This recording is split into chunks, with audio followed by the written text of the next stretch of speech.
Top of the table versus bottom of the table मुकाबला है ये। दिल्ली बनाम सनराइजर्स हैदराबाद दुबई में खेला जाएगा ये मैच। और इसी सीजन में जब पहली बार ये दोनों टीमें भिड़ी थी तो बेहद रोमांचक मैच देखने को मिला था।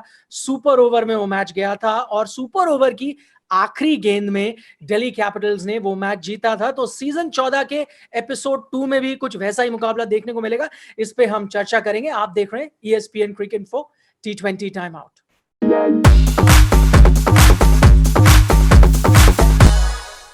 और हमारे साथ कार्यक्रम में जुड़े हैं संजय मांजरेकर। संजय, सबसे पहला पॉइंट हमारा यह है कि क्या जारी रहेगा धवन और शॉ का जो ड्रीम फॉर्म है? हम आंकड़े दिखा रहे हैं हमारे दर्शकों को फिलहाल, और best opening partnership in IPL 2021 उसके वो टॉप पर आते हैं। 64 का उनका औसत है, 512 रन बनाए हैं, टॉप ऑफ द टेबल है। एक चीज यहां पर संजय अगर हम गौर करें तो शिखर हमने देखा श्रीलंका में तो कुछ रन बना के आए हैं, ODI T20 दोनों में।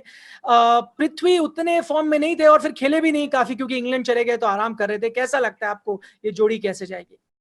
देखिए, पृथ्वी शॉ इम्प्रूव्ड प्लेयर है।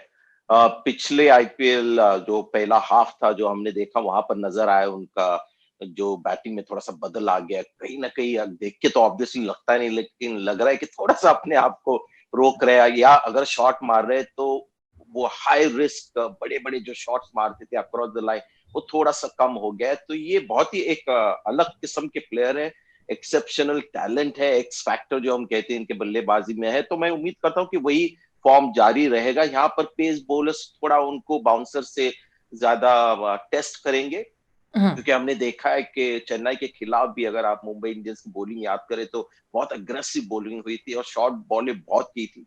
तो वो एक उनको संभाल के रहना पड़ेगा, लेकिन शॉ बहुत ही एक डेंजरस प्लेयर रहेंगे हमेशा ऑपोजिशन के लिए। तो डेंजरस बैट्समैन की अगर बात हो रही है और दिल्ली कैपिटल्स की बात हो रही है, वो भी हमारा अगला पॉइंट है। वो ये कि पंत पर होंगी भारतीय फैंस की निगाहें।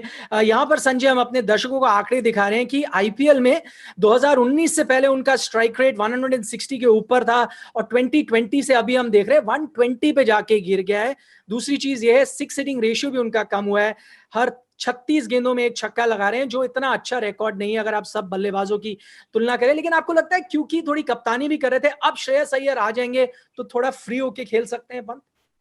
देखिए, पंत ऐसे खिलाड़ी नहीं है जो इर्द गिर्द में जो समस्याएं हैं या कोई भी कठिनाई है उसके ऊपर उससे अफेक्ट हो जाएंगे या उनका गेम बदलेंगे। आपको पता है वो बहुत ही आउट ऑफ द बुक खेलते हैं, अजीब किस्म के शॉट्स मारते हैं, बहुत ही अच्छे प्लेयर है मेरे हिसाब से। तो मुझे नहीं लगता कि किसी के आने की वजह से उनके फॉर्म में फर्क पड़ेगा। ये जो आप स्ट्राइक रेट बता रहे हैं और छक्के मारने की जो फ्रीक्वेंसी है, वो मुझे लगता है क्योंकि Rishabh Pant out of form ही थे।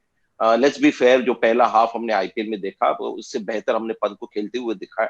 तो ये जब फॉर्म ये पकड़ेंगे, 2-3 इनिंग्स उनको मिल जाएंगी अच्छी, तब ये आप फिर स्ट्राइक रेट भी बढ़ता हुआ देखेंगे और छक्के मारने की जो उनकी लगातार जो छक्के मारते हैं वो भी थोड़ा सा उसमें बढ़त आप देखेंगे।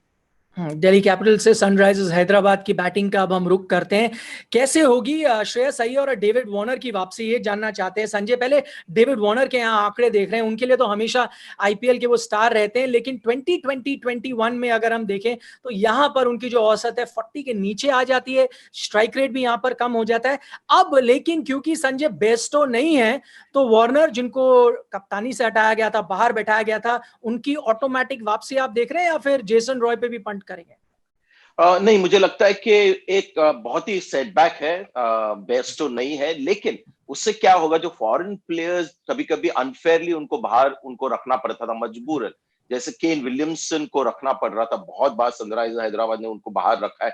जेसन होल्डर को बाहर रखना पड़ रहा था क्योंकि इतने अच्छे फॉरेन प्लेयर्स है। नबी तो खेलते ने किसी और फ्रेंचाइज के लिए, शायद वो मोर रेगुलर खेले। तो वार्नर का जो आउट ऑफ फॉर्म रहना, ये मुझे थोड़ा सा बहुत ही अजीब लगा, क्योंकि हर सीजन में वार्नर आइदर वेरी गुड होते या ग्रेट होते। तो ये बहुत ही एक अलग किस्म का उनका फॉर्म था, और इंटरनेशनल क्रिकेट भी थोड़ा सा जो थोड़े से इंटरनेशनल क्रिकेट के बाहर थे, काफी समस्याएं वहां भी चल रही थी। शायद एक मेंटल एस्पेक्ट हो। हमने देखा कि with in the Sunrisers Hyderabad camp भी ठीक कुछ नहीं चल रहा था, तो शायद अच्छे माइंड स्पेस में ना हो, क्योंकि क्रिकेटिंग रीजन तो कोई हो ही नहीं सकता, इतने अच्छे प्लेयर इतने कमिटमेंट से खेलते हैं। तो अगर ये जो IPL अगला वाला जो UAE में, वहां पर अगर फिर से वो आउट ऑफ फॉर्म रहे तो मैं बहुत ही सरप्राइज रहूंगा क्योंकि इतने अच्छे वो प्लेयर है। और जो बैलेंस में की बात कर रहा हूँ, अगर केन विलियमसन नंबर 3 पे आ जाएंगे, मनीष पांडे नंबर 4 पे, तो शायद मुझे लगता है वार्नर ज्यादा फ्रीली खेले। इस बीच श्रेयस अय्यर की बात करते हैं। पहली बार आपको लगता है सीधा ड्राफ्ट हो जाएंगे अब अपनी टीम में, और अगर होंगे, सबसे इंटरेस्टिंग बिट यहां पर है संजय, आप उन्हें फिट कैसे करेंगे उस दिल्ली कैपिटल्स की बैटिंग लाइनअप पे? Prithvi Shaw, Shikhar Dhawan, Steve Smith, Pant, Hetmyer, Stoinis, ये थोड़ी उनकी बैटिंग लग रही थी। या तो फॉरेन प्लेयर जाएगा बाहर? जी हाँ, स्टीव स्मिथ मुझे नहीं लगता, मुश्किल है उनका टीम में आना। तो फॉरेन प्लेयर्स तो मुझे लगता है नौकी खेलेंगे, रबाडा खेलेंगे, यूएई में मैच है।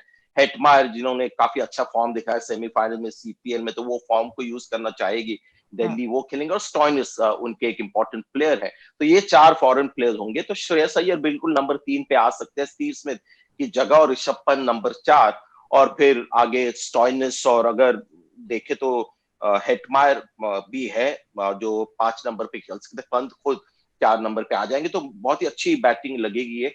और स्टीव स्मिथ ऐसे प्लेयर नहीं है जो श्रेयस अय्यर उनके साथ कॉम्पीट नहीं कर सकते T20 क्रिकेट में। शायद श्रेयस अय्यर ज्यादा कंट्रीब्यूट करे।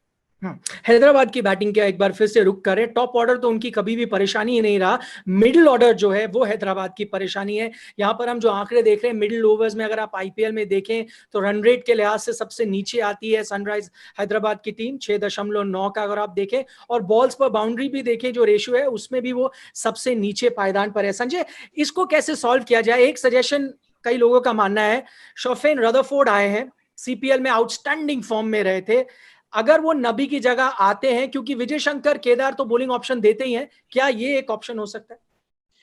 देखिए, वार्नर एक फॉरेन प्लेयर हो गए आपके, केन विलियमसन हो गए, रशीद खान तो आ गए। तो अभी ये जो चौथा फॉरेन प्लेयर का स्लॉट है, वहां पर काफी उनके पास ऑप्शंस है। उसमें शोफेन रदरफोर्ड भी है, लेकिन मैं चाहूंगा कि जेसन होल्डर को टीम में लाए, क्योंकि सीम बोनस के लिए जो जिस तरह के बॉलर होल्डर है, यहाँ पर पेस और बाउंस है, और बैटिंग की जो उनकी मिडिल में थोड़ी सी समस्या है, वो जेसन होल्डर सुधार सकते हैं। और ये मनीष पांडे जब नंबर 3 पे आ रहे थे सनराइजर्स के लिए, वो मुझे हजम नहीं हो रहा था। तो केन विलियमसन बेहतर प्लेयर लगते नंबर 3 पे। साहा के साथ मैं ओपन करना चाहूंगा, क्योंकि अगर रिद्धिमान साहा कीपर करके खेल रहे, बेस्ट तो नहीं है, तो साहा किसी भी और स्थान पे आप इतना अच्छा उनको यूज नहीं कर सकते। तो वो जाके जैसे सुनील नारायण थोड़ा सा पिंच हिटिंग की तरह खेलते, वैसे साहा खेले, क्योंकि उन्होंने पास में दिखाया कि ओपन में जाके कितना अच्छा खेल सकते हैं।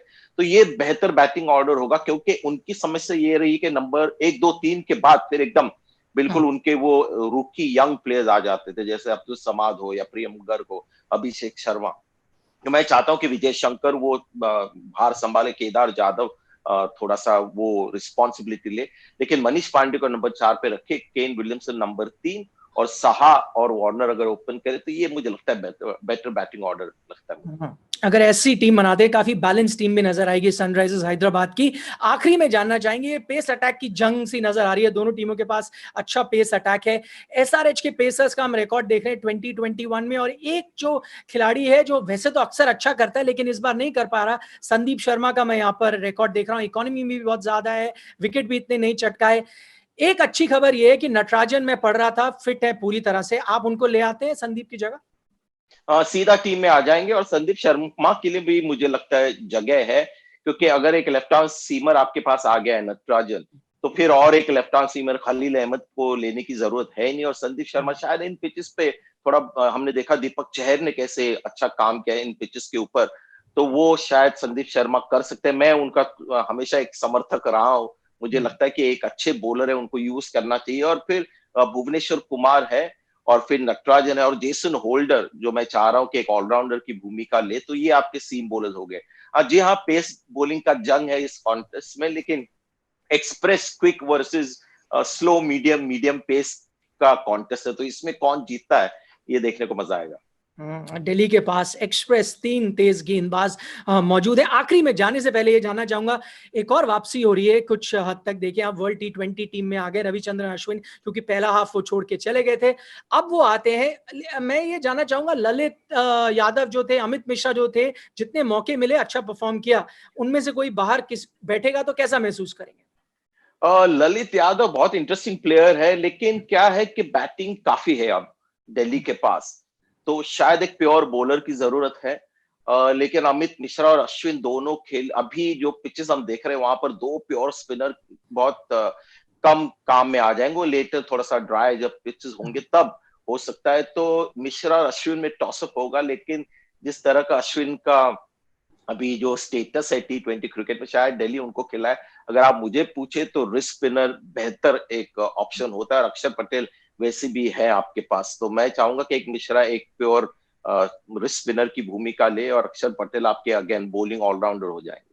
संजय, बहुत बहुत शुक्रिया हमारे साथ चर्चा करने के लिए। तो मैथमेटिकल तौर पे सनराइजर्स हैदराबाद के पास अभी भी मौका है प्लेऑफ में जगह बनाने का, लेकिन अगर वैसा करना चाहते हैं तो यहाँ से हर मुकाबले जीतने होंगे। तो बहुत अहम मैच होगा ये SRH के लिए। आप देख रहे थे ESPN क्रिक इन्फो T20 टाइम आउट।